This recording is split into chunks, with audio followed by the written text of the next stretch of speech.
नमस्कार, मैं हरिशंकर व्यास।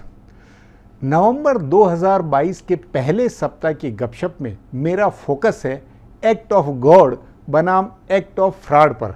देश में कुछ ऐसी आबो हवा बनी है कि भारत देश में जो भी है वह या तो ईश्वर के कारण है या मनुष्य की फर्जी व फ्रॉड करनियों से है। सवाल है, ईश्वर की करनी किसे माने और फ्रॉड करनियाँ क्या क्या। तभी मेरी पहली गपशप का शीर्षक है एक्ट ऑफ गॉड का सच है इंसान का जन्म तथा नरेंद्र मोदी का पीएम बनना। सोचें इस ऊपर के शीर्षक पर और फिर यह खुलासा सुने कि एक्ट ऑफ गॉड का मतलब इंसान का जन्म और मोदी पीएम। और अब इसका खुलासा है। सचमुच भारत की बुद्धि का कमाल है जो भगवान को दिन रात कोसती है। सोचें, एक तरफ हम हिंदू 84 लाख योनियों में श्रेष्ठ जीवन मनुष्य का मानते हैं, मनुष्य जन्म एक्ट ऑफ गॉड के कारण, मगर इस जन्म को हम हिंदू 1200 सालों में कैसे जी रहे हैं। बुद्धि, आँख, कान व नाक बंद रखकर, अपने हाथों अपना कलयुग बनाकर, मनुष्य की बजाय हमारा भेड़ बकरी जीवन का लगातार आचरण, जीवन पूरी तरह बुद्धिहीनता, भक्ति और अंधविश्वासों में। इतना ही नहीं, इंसान होते हुए भी दूसरे मनुष्य को भगवान मान बैठना। मेरा मानना था और है कि आधुनिक काल हिंदुओं की मुक्ति का था, गुलामी के पाप से मुक्ति का था, खंड विखंड, छुआछूत और अंधविश्वासों के दलदल में धसे समाज का दलदल से बाहर निकलने का अवसर था। बुद्धि को खत्म करने वाले भक्ति युक्त से आज़ाद होने का मौका था। बंजरता से बुद्धि दिमाग के बाहर निकलने का समय था। हाँ, 1947 में हिंदू को एक्ट ऑफ गॉड से आज़ादी मिली। दुनिया के आगे सनातनी की सनातनता की सार्वभौमता का हिंदू अस्तित्व जाहिर हुआ। मेरा मानना है वह एक्ट ऑफ गॉड और समय के बल से आज़ाद भारत का जन्म था। दुनिया के बाकी इंसानों के पुरुषार्थ, ज्ञान विज्ञान, आविष्कारों, विचारों, विचारधाराओं से हिंदू की खोपड़ी में उससे विकल्प खुले और बने, प्रयोग के फार्मूले और प्रयोगकर्ता चेहरों का मौका बना। लेकिन बावजूद इस सब के हिंदुओं ने क्या किया? हिंदू ने वापस अपने नए भगवान, नई भक्ति बनाना शुरू की। गांधी भी भगवान, नेहरू भी भगवान, तो डॉक्टर अंबेडकर भी भगवान, और नए भगवान हैं नरेंद्र मोदी। सचमुच एक्ट ऑफ गॉड का शुक्रिया करने, आज़ादी के लिए ईश्वर को धन्यवाद देने के बजाय हिंदुओं ने 75 वर्षों में अपने नए नए भगवान बनाए। अपने वे अवतार, ईश्वर के वे बंदे, वे कथावाचक, वे जादूगर भगवान पैदा किए जिनसे त्वरित चमत्कार और निदान के अंधविश्वासों में हिंदू का आधुनिक काल और कलयुगी बनता हुआ है, बनता जा रहा है। वह यह मानते हुए जीवन जी रहा है कि एक्ट ऑफ गॉड से बना हुआ मनुष्य जन्म भेड़ बकरी की मानो एक रेवड़ है, इसलिए उसे गडरिये चाहिए, उसे वह भगवान चाहिए जिसकी सत्ता से साक्षात कृपा, आशीर्वाद, राशन, नमक, आरक्षण व नौकरी आदि मिले। क्या ऐसी दुनिया में कोई दूसरी कौम है? सोचें, भारत के लोगों ने 75 वर्षों में अपने ही बीच से कितने भगवान बनाए और सबसे नतीजा क्या निकला? दुनिया में ऐसी हतभाग्य नस्ल दूसरी कौन सी है? ऐसी नस्ल जो हर चीज़ के लिए सत्ता के आसन पर बैठे, धर्म के आसन पर बैठे व्यक्ति को भगवान की तरह समर्थवान मानती है, मगर उनके होते हुए भी यदि पुल टूटता है, हादसा होता है, मनुष्य निर्मित नोटबंदी जैसे कारणों से कंगाली बनती है, तो फिर वह यह स्यापा करने लगता है कि क्या करें, यह तो स्वर्ग में विराजे भगवान ब्रह्मा विष्णु महेश की इच्छा। हम तो उन्हें मानते हैं, पूजा पाठ करते हैं, फिर भी देखो महामारी में बिना ऑक्सीजन के लोग फड़फड़ाते मरे, काम धंधे चौपट हुए और ऐसे हादसे जिससे परिवार के परिवार ही खत्म।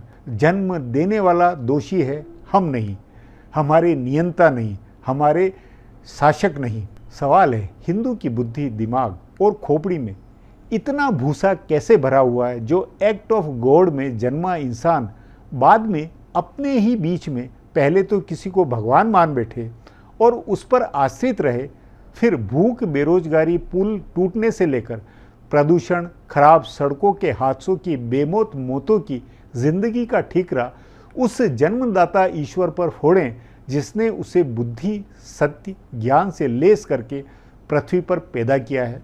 तभी गुलामी, भक्ति व भयाकुलता में रचे पके हिंदू डीएनए का मामला सबसे अलग व विचित्र है।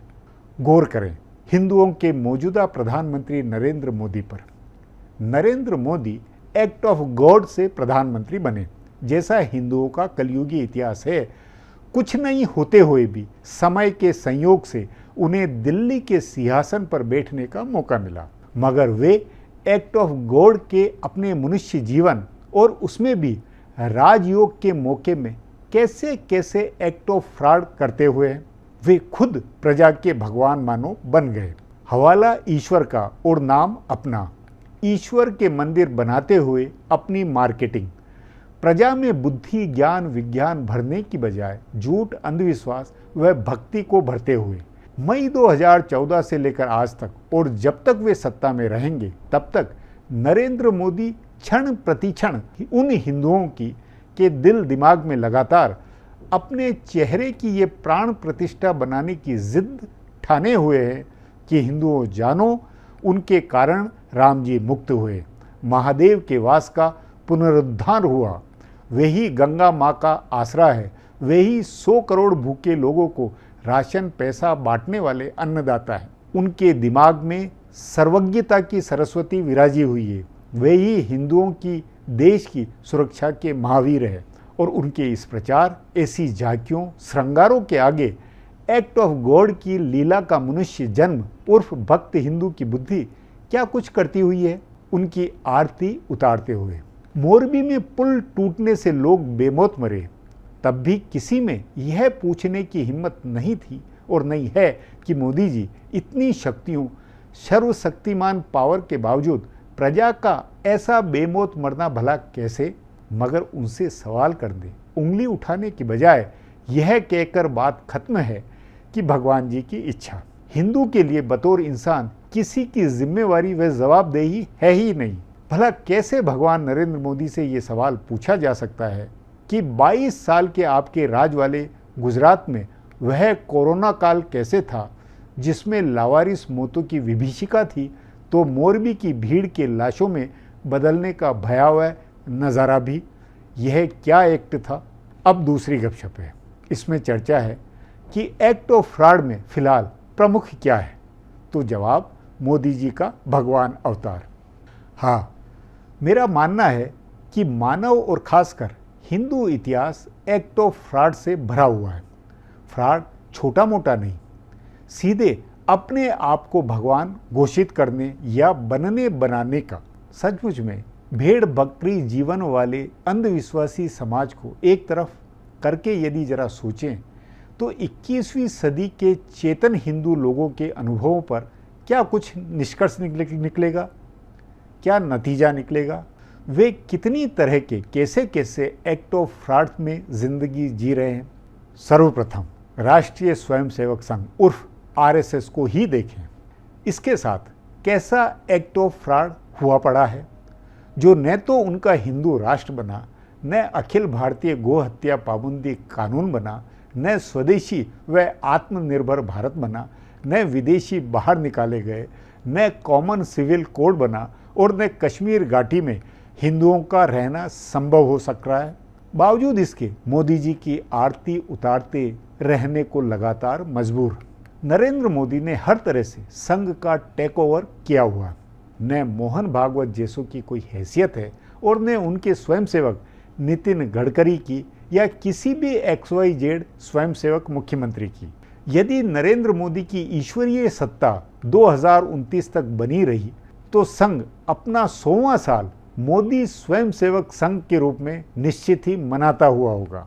जाहिर है 8 वर्षों में संस्था, संस्कार, चरित्र, सेवा, समाज, संस्कृति सब खत्म और हर हिंदू, हर स्वयंसेवक दिन प्रतिदिन झूठ, नेताओं की खरीद फरोख्त की मंडियों के सौदे देखते हुए, डर खोप व वैश्विक इंडेक्सों से देश को रसातल में जाते हुए देखते हुए, मगर भगवान जी के आगे कुछ भी करने की हिम्मत नहीं, कुछ भी बोलने की हिम्मत नहीं, कुछ भी समझाने की कोशिश नहीं।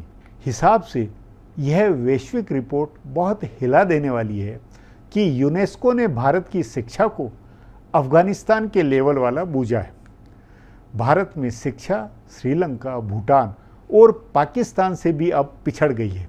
क्या यह सब एक्ट ऑफ फ्रॉड के कारण नहीं है? इस एक्ट ऑफ फ्रॉड का सर्वाधिक शिकार कौन है? वही जो मोदी जी को बतौर भगवान पूजते हैं और जिनकी बदौलत वोट लेने का उनका जादू है। हाँ, हर पैमाने में, हर कसौटी और हर क्षेत्र में वैश्विक इंडेक्स भारत की साल दर साल गिरती दशा का सत्य उद्घाटित कर रहे हैं। तो ऐसा उन अज्ञानियों, अंधविश्वासी व फ्री की रोटी व नमक की नमक हलाली में जीने वाली आबादी से है, जिसमें समझ नहीं है कि असल शिक्षा, असल चिकित्सा, असल रोजगार और असल इंसानी आज़ादी तथा गरिमा में जीवन को जीना क्या है। क्या है भेड़ बकरी का जीवन बनाम इंसानी जीवन का फर्क? संदेह नहीं, पहले से ही एक्ट ऑफ फ्रॉड से भारत में दो तरह के जीवन चले आ रहे हैं, शासक और शासित के, भगवान और भक्त के। लेकिन सन 2014 के बाद अडानी अंबानी बनाम गरीब गुरबे के फर्क की विचित्रता यह है कि अवतारी भगवान से बनते खरबपति अडानी अंबानी की कहानियों में अब गरीब गुरबे अपनी खुशहाली को बूझ रहे हैं। गरीब की रेवड़ में 5 किलो फ्री राशन भगवान जी का प्रसाद और खुशहाली का प्रमाण। भारत में आम जीवन की तमाम दरिद्रताओं, जिसमें भूख, शिक्षा, चिकित्सा, रोजगार, हादसों व बीमारियों आदि की, पर एक्ट ऑफ फ्रॉड की नियति से जो कुछ ठप्पा लगता हुआ है या लगा है, उसने इस समझदारी को खत्म किया है कि सरकारी शिक्षा, सरकारी चिकित्सा, सरकारी सेवाओं बनाओ 5 स्टार शिक्षा, चिकित्सा और सर्विसेज का अंतर बहुसंख्यक आबादी के जीवन से एक धोखा है। उनकी आगे की पीढ़ियों का इससे नरक बनना है।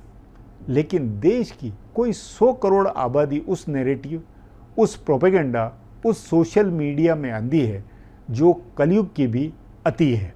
कलयुग में भी, मतलब पुराने वक्त में 1947 से पहले भी ऐसा कलयुग, ऐसा फ्रॉडपना नहीं था। सप्ताह की गपशप का पहला पार्ट अब मैं यही समाप्त करता हूँ। अनुरोध है, गपशप का अगला पार्ट आप जरूर सुनेंगे।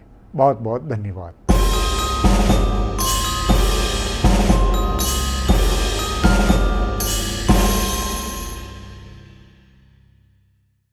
Do not forget to subscribe to our channel for all the latest gossip on politics and my take on world affairs.